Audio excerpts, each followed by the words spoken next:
Welcome to your tech.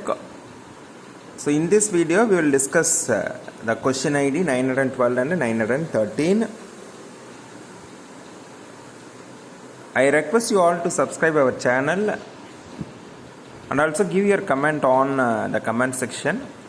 The question number 12 is, which one of the following is an active element in a circuit? So they have given 4 options: a capacitor, resistance, inductor and a current source. So the correct answer is a current source.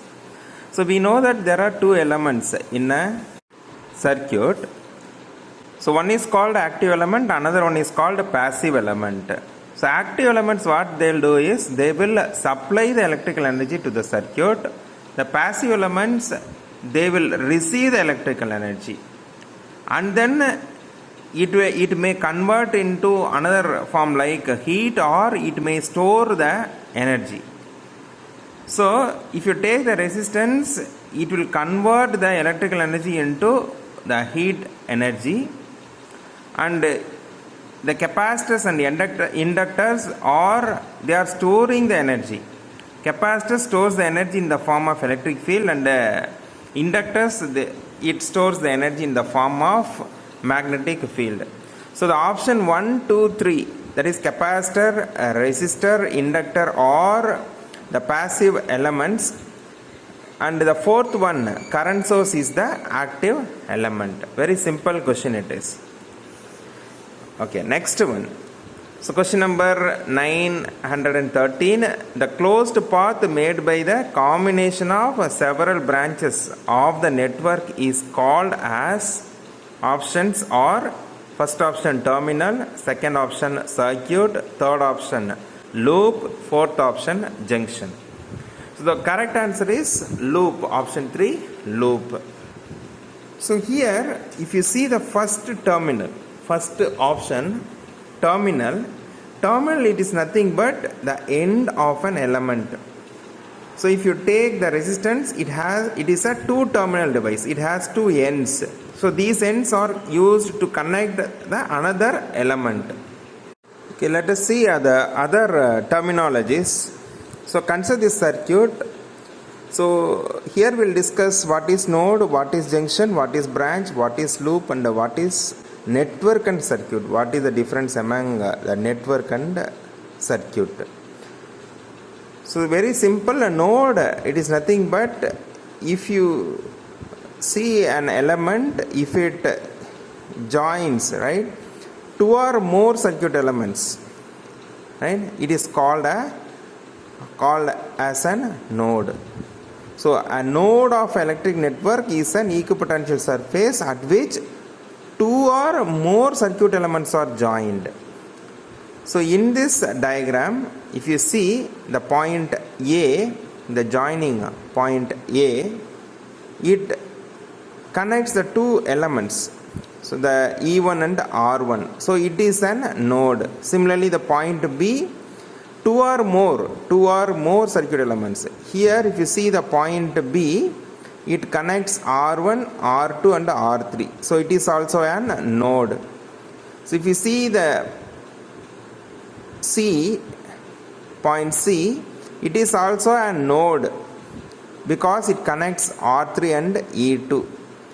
And if you see the point D, it is also a node because it joins E1, R2 and E2. So 2 or more circuit elements are joined. So this point is, we call it as an node. Okay, and the next one is junction. So the difference between the node and junction is very simple.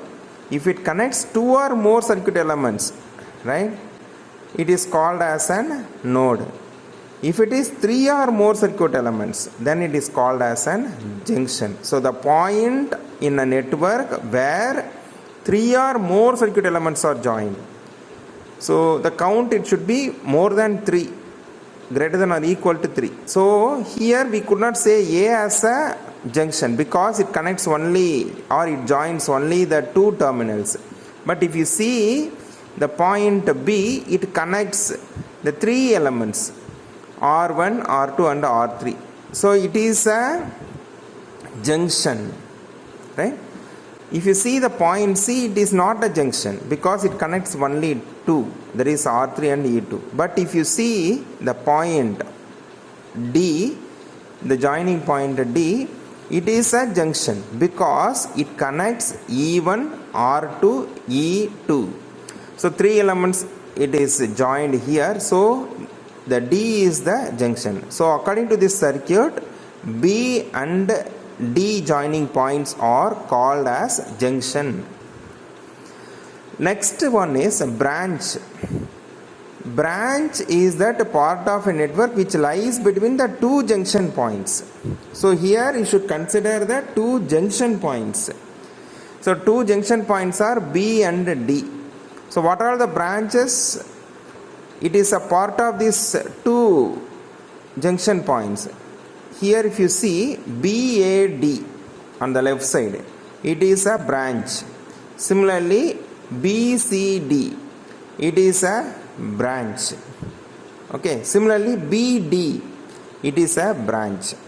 So you have to take, if you see the circuit, first you have to mark the junction points, and then you have to identify the branches. So loop, it is a closed path.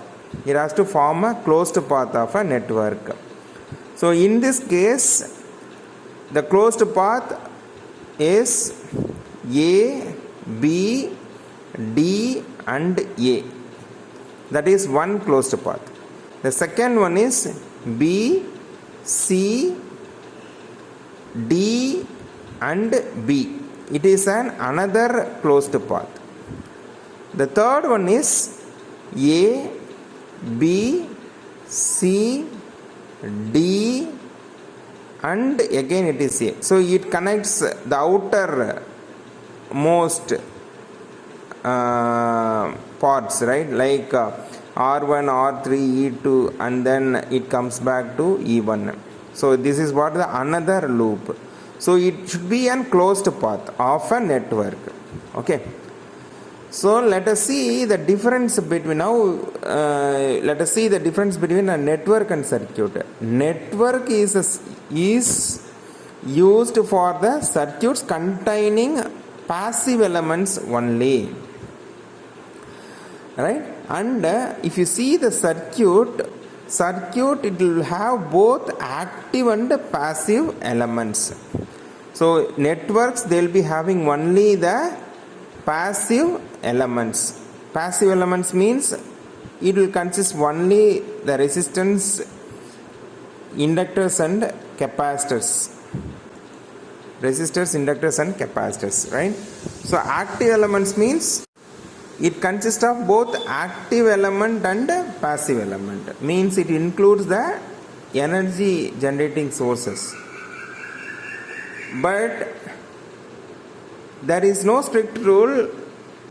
Usually these two terminologies will be used interchangeably. Means some cases we will use the word network, sometimes we will use the word circuit. So there is no strict rule to use this network and circuit. But actually network means it has to contain only passive elements. Circuit means it has to contain both, that is active and passive elements. So I hope you are all liking our videos. Thank you for watching and subscribing our channel. Happy learning.